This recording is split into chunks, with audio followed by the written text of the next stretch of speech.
है रेडी भयो बयरको अचार रेडी भयो साथीहरू। मैले चाहिँ टेस्ट गर्दैछु कस्तो हुन्छ बयरको अचार भनेर। एकदमै मिठो भएको थियो साथीहरू, मिठो हुँदो रहेछ।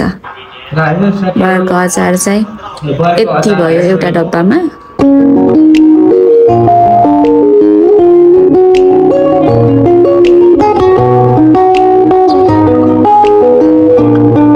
हाई फ्यामिली, नमस्ते, welcome back to Anjila Chhetri YouTube channel. आज पनि म हजुरहरूका सामुन्ने नयाँ भिडियोको साथमा आइसकेकी छु।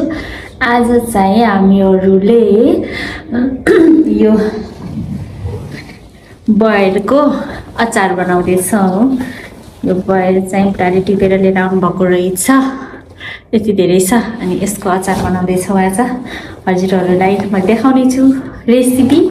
अनि अचार बनाउँछु बयरको, यति धेरै बयर छ।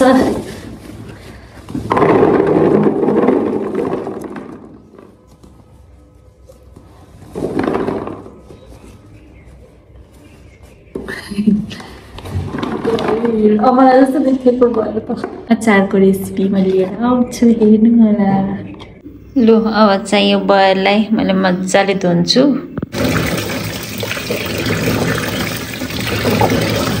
त्यसपछि चाहिँ पानी फालेर मैले यसलाई सुकाउँछु। जिरा, धनियाँ, सौंफ, खुर्सानीलाई मजाले भुट्दैछु मैले। दिनभरि घाममा सुकाएपछि बयर यतिको भएको छ। यो चाहिँ इमिलीलाई पानी राखेर मिचेको छौँ। यो चाहिँ गुड हो, गुड काटिसकेको छौँ। अब चाहिँ मिक्सरमा ग्राइन्ड गर्छौँ सबै कुराहरू। उहाँले चाहिँ मिक्सरमा ग्राइन्ड गरेर खनाउँदै हुनुहुन्छ मसलाहरू। हामीले कराईमा तेल हालिसकेका छौँ। अब चाहिँ यो 5 फोरनहरू, दालचिनी, लङ, सुकमेल, मेथी, अरू पनि भएको भए अरू पनि राख्दा हुन्छ। हामीसित यति नै थियो, त्यही भएर यति राख्यौँ। अनि जिरा धनियाँको पेस्ट र बेसार पनि राख्यौँ यसैमा। बयरलाई पनि राख्यौँ। अब बयरलाई राखेपछि मजाले चलाउँदै पकाउँदै गर्ने हो। नचलाउने भने चाहिँ यो डढ्छ। लो फ्लेममा एकदमै मजाले चलाउँदै पकाउँदै गर्ने एकछिन।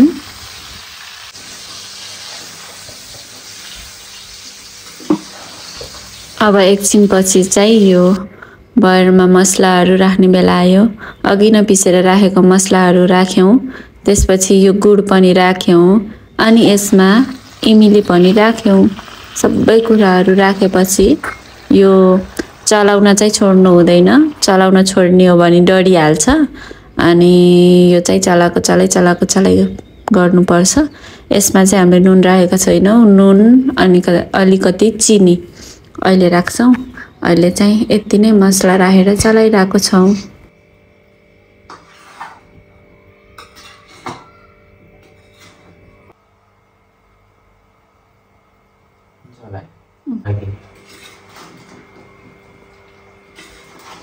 अब हामीले यसमा चिनी एड गर्छौँ।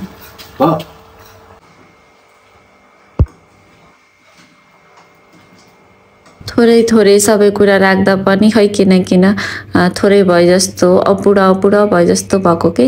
अनि चाहिँ अहिले हामीले अचार खानको लागि दाम लिएर आएको थियो, त्यो पनि राख्यौँ हामीले।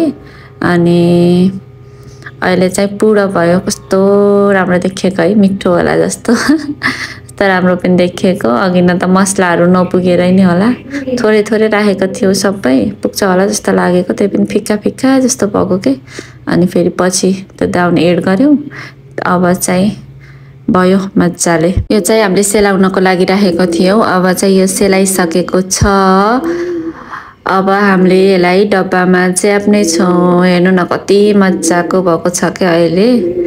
पुरै यो के डल्लाहरू भन्दा त ग्रेभी झन् मिठो भएको छ। डल्लाहरू पनि मिठो हुन्छ होला 1-2 दिनपछि। मिठो त मिठै नै छ, तर यो ग्रेभी त झन् मिठो भएको छ। मसलाहरू पसेको छैन नि त डल्लामा त, खासै आजै पकाएको, एकछिन पकाएको त्यही पनि होइन, त्यो भएर होला। अनि बुढाले चाहिँ अब डब्बामा राख्दै हुनुहुन्छ। हेरौँ कति हुन्छ यो डब्बा।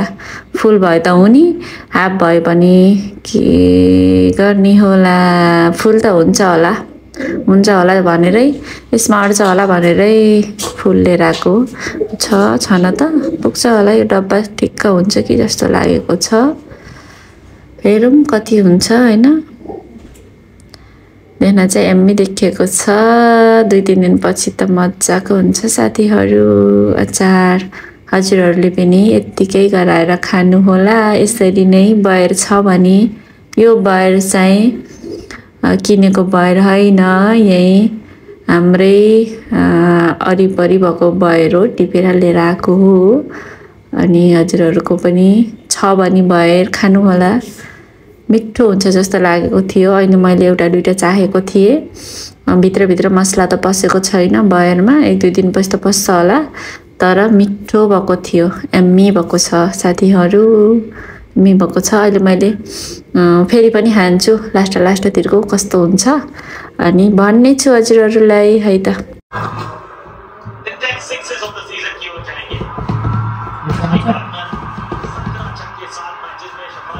न भरि